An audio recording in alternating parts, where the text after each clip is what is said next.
El camino del cielo allanado. Del Padre Pinamonti. Lectura octava. Continuación de la precedente lectura. Supongamos, lo que es muy difícil que suceda, que un cristiano, de aquellos que comúnmente hacen poco caso del pecado cuando lo cometen, lo detesta. Sin embargo, sobre todo cuando se acusa, resta aún por examinar cuáles son los efectos de la confesión. Es muy presumible que los ignora, después de recibida la absolución de tantos crímenes, como estaba manchada el alma.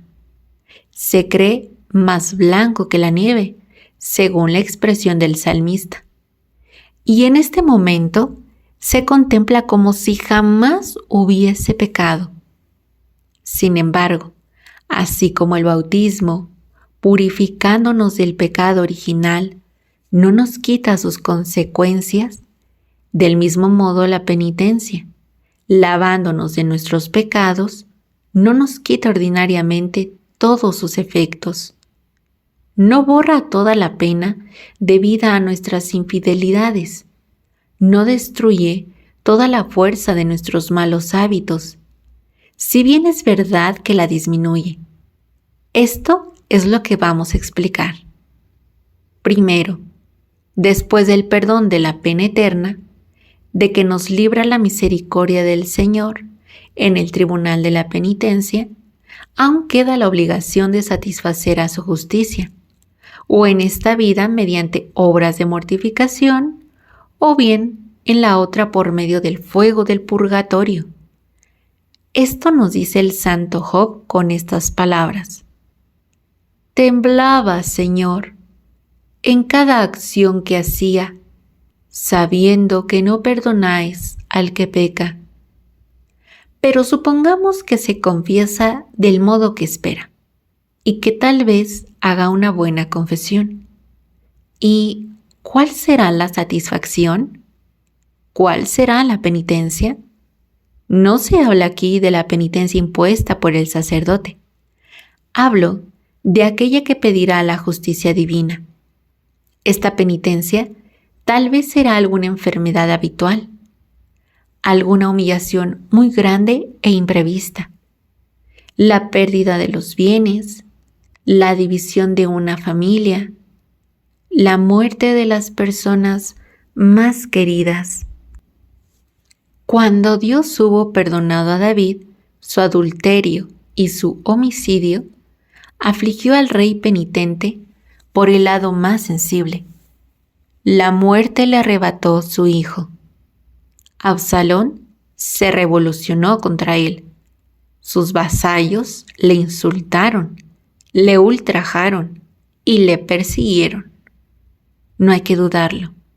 Si Dios no castiga en esta vida por las faltas perdonadas y de las cuales nos denegamos a dar la debida satisfacción, lo hará muy severamente en la otra, en donde necesariamente pagaremos, en el lugar de expiación, la deuda que esas mismas faltas habrán dejado pendiente. Segundo, por buena que la confesión haya sido, no destruye la inclinación habitual al mal. El padre es muerto, y no lo parece porque ha dejado después de él a otro.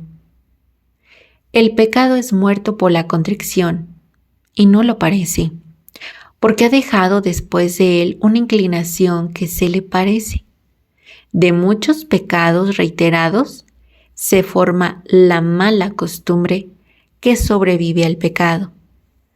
A medida que pecamos, esa inclinación, ese hábito, crece, se fortifica y expone nuestra salvación en el último peligro. La sola razón nos hace comprender demasiado esta verdad, y la fe nos la representa a menudo en las Santas Escrituras. El hombre, dice el sabio en el libro de los Proverbios, sigue primero el placer lentamente y con repugnancia. Enseguida añade, corre hacia los placeres como un insensato cordero que corre a la muerte balando. Por fin concluye: el hombre vuela hacia los placeres con la rapidez del ave que se hunde en el lazo que le han tendido. El salmista dice que la iniquidad es el principio como un vestido que cubre al pecador, que después penetra como el agua que se infiltra en la tierra y que por último filtra hasta los huesos como el aceite que todo lo invade. Con esas maneras de expresarse nos advierte el Espíritu de Dios que cuanto más continúa pecando el hombre, tanto más se aleja del camino de salvación, y que multiplicando sus caídas, multiplica también las dificultades de retornar al buen sendero. En este sentido, habla el profeta Rey, cuando después de su pecado, se compara a una oveja descarriada, que cuanto más anda, tanto más se extravía y se precipita a su perdición. Sin embargo, de esto hay quien se persuade que después de haber cometido una falta, nada se arriesga en cometer otras varias. Tan lamentable error procede de que no se fija la atención en las consecuencias de una multitud de faltas, reunidas las unas con las otras. No se medita que el alma cae por este medio de un mal grave en otro peor, que la ceguera del entendimiento y la dureza de corazón van aumentando siempre, que el peso que se inclina hacia el pecado va pesando más todos los días, que las tentaciones son más vigorosas y nosotros más débiles. De aquí en adelante, cuando se trate de pecar, lejos de persuadirnos que nos confesaremos, es necesario intimidarnos y alarmarnos con esas reflexiones tan terribles como verdaderas. ¿Quién sabe si el recurso de la confesión me faltará? ¿Si este pecado llenará la medida de la paciencia de Dios? ¿Si me concederá la gracia de una verdadera penitencia, gracia que ha sido denegada a otros 1000 menos criminales que yo y que actualmente están ardiendo en el fuego del infierno? ¿Quién sabe si acostumbrándome a no temer al Señor se me entregará a ese sentido reprobado que conduce a la impenitencia final? El corazón sabio e inteligente, dice el Espíritu Santo, se abstendrá de todo pecado. La verdadera sabiduría consiste en no exponer su salvación a un peligro cierto, tal como el de quien peca audazmente con la idea de que se confesará. ¡Qué locura pecar con la esperanza, o mejor, prometiéndose aquello que depende únicamente de Dios, es decir, el tiempo para arrepentirse y el socorro para hacerlo como se debe! ¡Ah! ¿No es acaso Dios el mayor enemigo del pecado, el más temible, el que se halla más en estado de castigarlo desde el momento que lo juzgue a propósito? Por lo demás, si dais alguna caída, a pesar de todas vuestras resoluciones, en vez de hundiros en el cieno, levantaos al instante hacia vuestro Dios. Pedidle humildemente perdón sin deferir la confesión de vuestra miseria, para cuando os confesaréis. Procurad alcanzar la gracia por medio de frecuentes y fervorosos actos de dolor y por medio de nuevas resoluciones de ser más cauto en el porvenir. No es una temeridad inconcebible para un cristiano que no duda que puede morir a cualquier hora pasar una sola hora a ciencia cierta en el pecado es lo mismo que estar pendiente de un hilo sobre los espantosos abismos del infierno. Y, a pesar de esto, se pasan meses enteros en ese extremo peligro de ser probado para siempre jamás. Se espera, para salir de tal estado, que llegue un día de fiesta solemne, como si se supiese de fijo que es el día señalado por Dios para nuestra conversión. Durante ese tiempo, se sigue el mismo sistema de vida, se juega y se divierte del mismo modo que si se hubiese ofendido un ídolo de piedra o de metal, insensible a los insultos que se le hacen e impotente para vengarse. ¡Ah! ¿Cuántos cristianos, por justos y tremendos juicios de Dios, mueren todos los días sin haber tenido siquiera tiempo para confesarse, aunque se lo hubiesen prometido, como vosotros? Aunque no hubiese más que un solo ejemplo de tanta desgracia, debería llenarnos de espanto y servirnos de freno contra todo pecado que pueda hacernos dignos del infierno. Lectura novena. El tercer obstáculo para salvarse es hacer poco caso del vicio de impureza. El doctor angélico Santo Tomás, en sus comentarios sobre las epístolas de San Pablo, hace una observación muy digna de fijarnos en ella. Hay que observar, dice, que el apóstol de los gentiles solo advirtió evitar la seducción cuando habla de los vicios de la carne. En efecto, cuando San Pablo exhorta a los fieles a huir en general de todo pecado, les exhorta siempre en particular de no dejarse seducir de la impureza. Guardaos bien, escribe a los de Corintio, de toda ilusión de la carne. Los que están poseídos de esta pasión no poseerán el reino de Dios. Vigilad y tened mucha circunspección sobre este punto, por temor de dejarse engañar.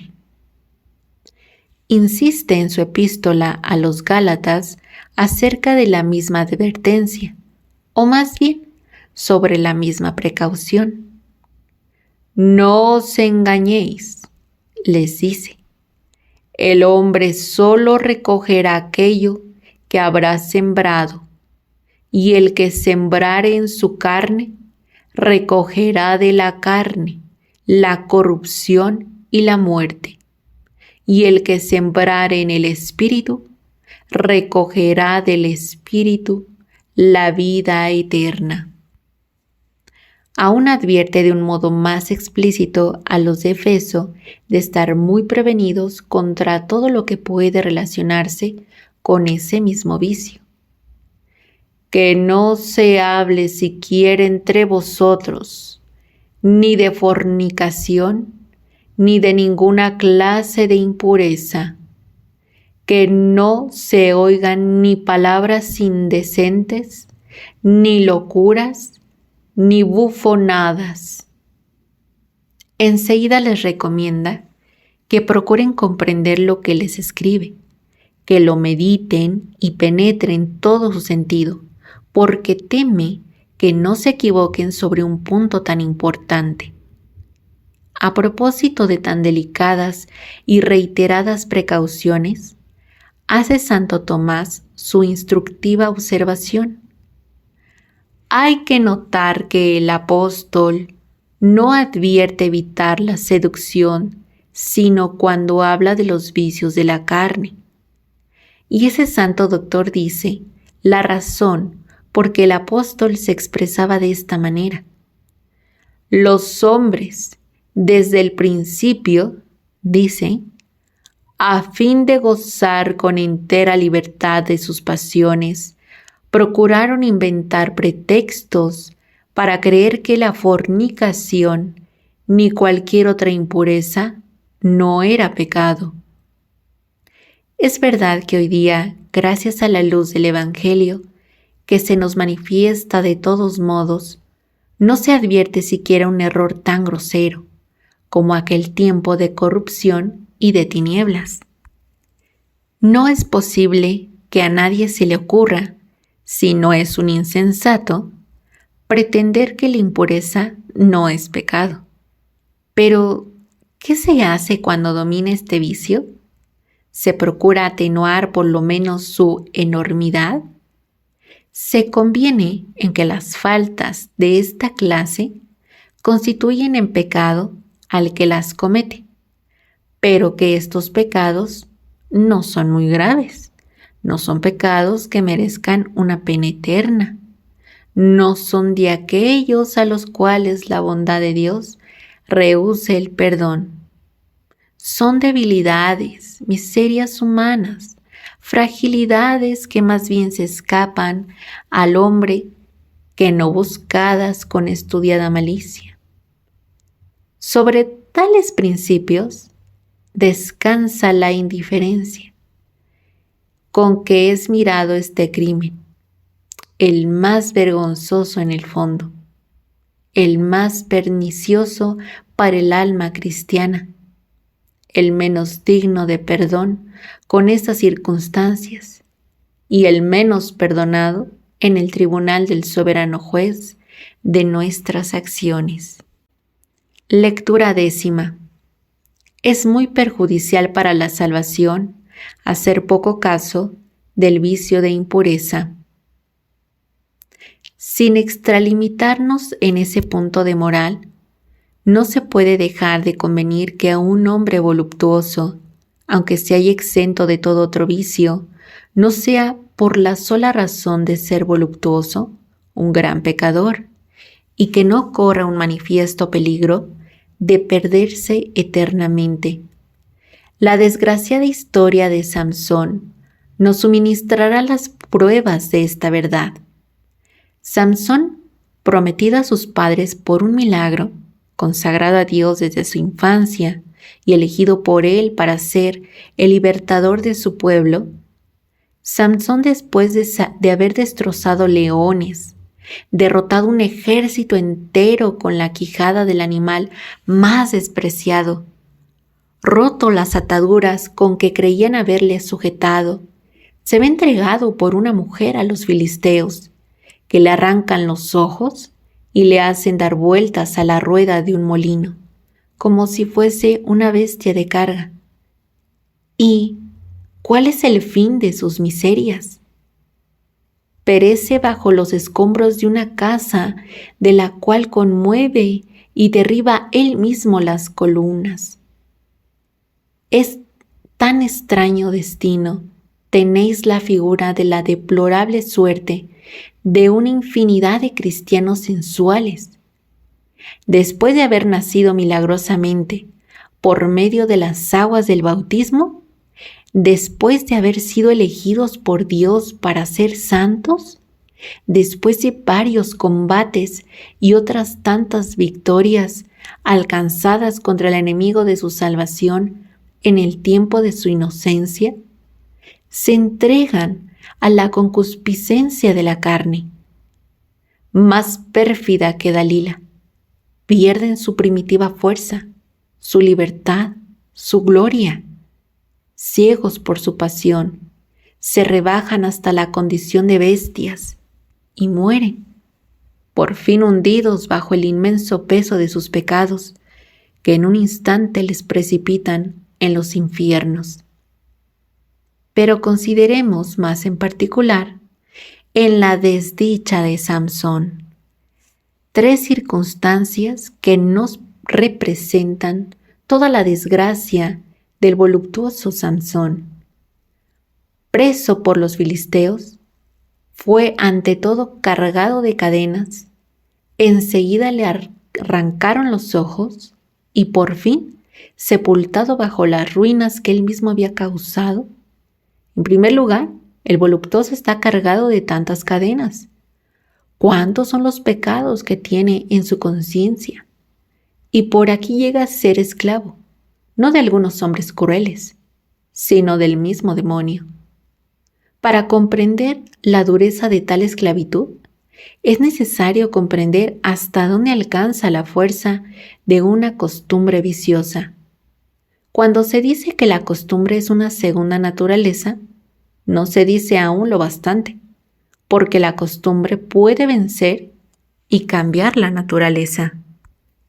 Nada hay más contrario a la naturaleza que el veneno, y sin embargo sabemos que existen personas que lo toman sin peligro alguno, porque se han acostumbrado a ello poco a poco y por grados.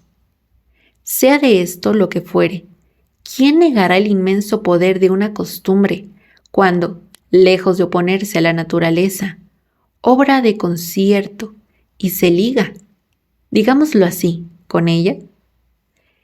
El que tiene fuerzas para arrojar al aire una piedra contra su natural tendencia, de seguro que las tendrá mucho mayores para precipitarla en un abismo donde tiende por su propio peso.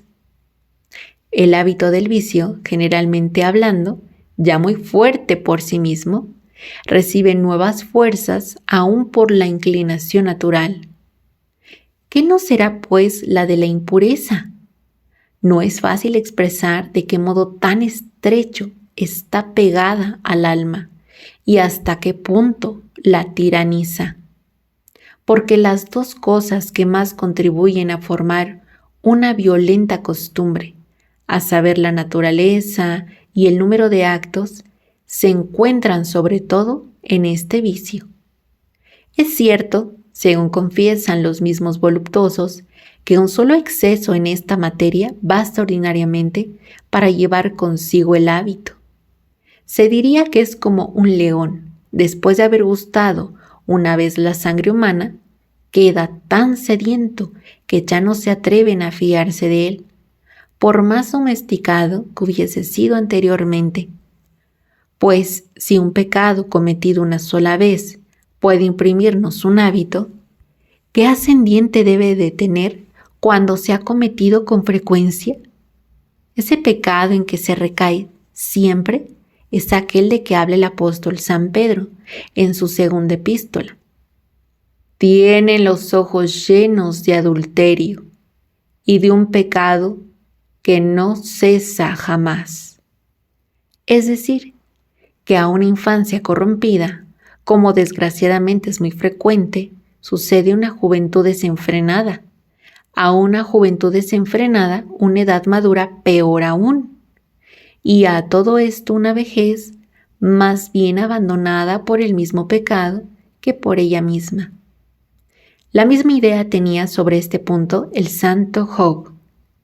Los desarreglos de su juventud, dice, penetrarán hasta sus huesos y les seguirán hasta el polvo del sepulcro. Añadamos que en este pecado, en que el culpable cuenta que no hay más que uno, el ojo de Dios ve que contiene otros muchos.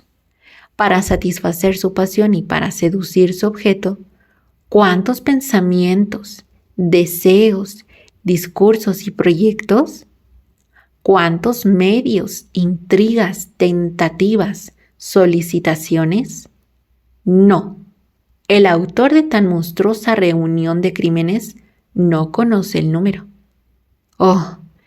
¿Qué imperio tiene sobre el alma ese pecado? Que la naturaleza y la costumbre reunidas aumentan y fortifican más y más, dice San Agustín.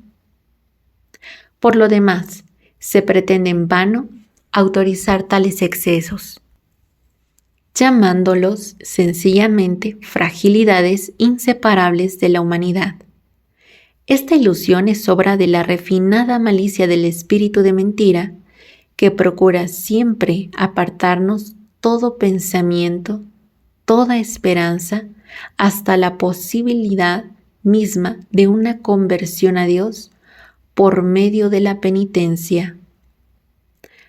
Os excusáis alegando que sois naturalmente frágiles. Pero, ¿no se os ha dado la gracia con el bautismo? Desde aquella época, ¿ha dejado por ventura de preveniros? ¿No os ha acompañado, sostenido, iluminado, fortificado? Sois naturalmente frágiles, pero ¿habéis dejado de participar de los santos misterios de la Iglesia, de los sacramentos, fuentes de gracia para sus hijos? ¿No os habéis alimentado con el pan de los fuertes en el augusto sacramento de la Eucaristía?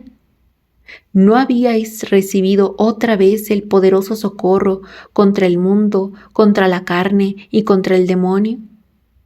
Sois naturalmente frágiles. Sabed, pues, que cualquiera que peca por hábito no es por fragilidad, sino por malicia que peca. En efecto, se peca con pleno conocimiento, con deliberación, con libertad, en una palabra, con todas las circunstancias para ser juzgado culpable ante Dios y ante sus ministros, y hasta en el tribunal de su propia conciencia. Séame lícito aducir una comparación familiar. Si un criado rompía todos los días algunos muebles preciosos, por falta de cuidado en su manejo, y aun buscando la ocasión de romperlos, que se complaciese en ello, que se vanagloriase, ¿le serviría de algo excusarse en la fragilidad de esas cosas de tanto precio? El voluptuoso, lejos de velar sobre sí mismo, desea, busca y se proporciona la ocasión de caer. Se aplaude a sí mismo, se vanagloria de una vida en que no hay día que no esté señalado por más de un crimen y a menudo por más de una infamia.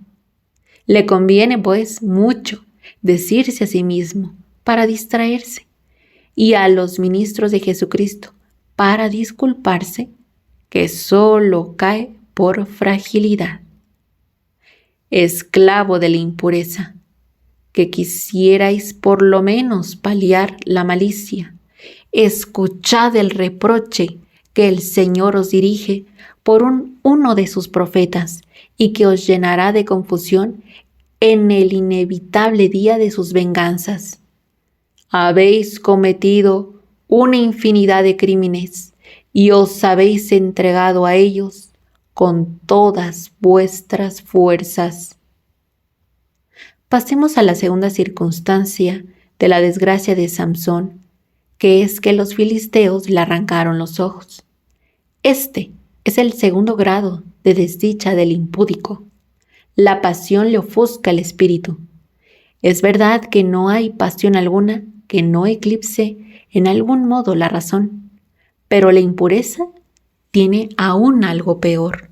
Extiende sobre su mente tan espesas tinieblas que le ofuscan por completo, perdiendo todo su uso, según opinión de Santo Tomás.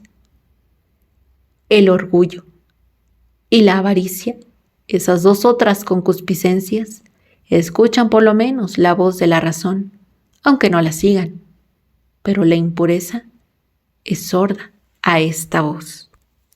Al igual que las bestias, a las cuales nos asemeja, añade el ángel de la escuela, el profeta rey, después de haber experimentado los extraños efectos de esta pasión, los expresa en estas breves palabras: mis iniquidades me han envuelto.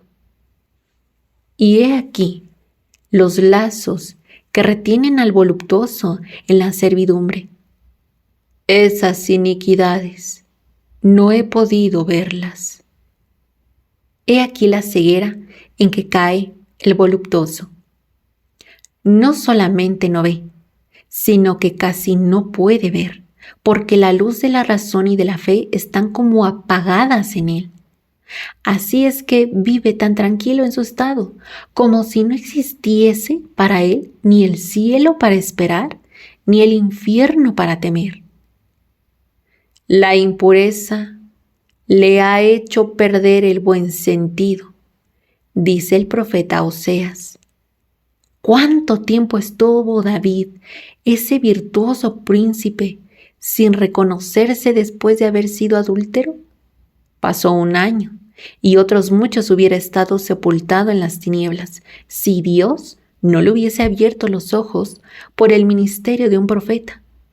Pasión terrible la que causa tal ceguera. ¿Qué? Ese hombre formado según el corazón de Dios, acostumbrado a poner todas sus delicias en la meditación de las cosas del cielo, ese depositario de los más ocultos secretos de la divinidad, apenas ha cometido un crimen de impureza que le abandona toda su virtud, olvida el poder de un Dios vengador de quien dependen su vida y su eternidad, y se halla como incapacitado hasta de recordar el nombre y la presencia de su Dios. La última circunstancia que completa, digámoslo así, la desdicha de Samsón consiste en haber sido aplastado bajo las ruinas de un edificio que él mismo destruye. Aún en esto se le asemeja mucho el destino del voluptuoso, con esta diferencia, que el uno, sucumbiendo, triunfa de los filisteos, y que el otro, pereciendo, es objeto eterno de triunfo para los enemigos de su salvación.